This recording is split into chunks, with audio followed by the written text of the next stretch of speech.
Welcome back to my channel Bonbon Creations. Today we are making this delicious spinach garlic pasta in minutes. So start by boiling your spinach fettuccine for 7 to 9 minutes, then strain the water and set aside.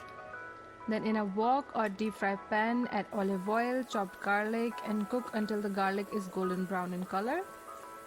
So this is great for when you are in mood for good pasta but you don't have too much time to cook or you don't want to cook away your evening. The garlic in this pasta gives it that extra kick and burst of flavors. Add in your cooked fettuccine when the garlic is brown and add some more olive oil, some black pepper, salt, some dried basil leaves and lemon for seasoning, and toss it all well.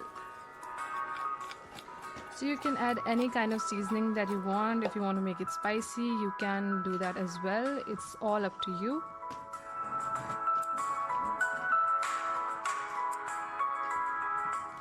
Garnish with some Parmesan cheese and just enjoy your amazing, delicious pasta.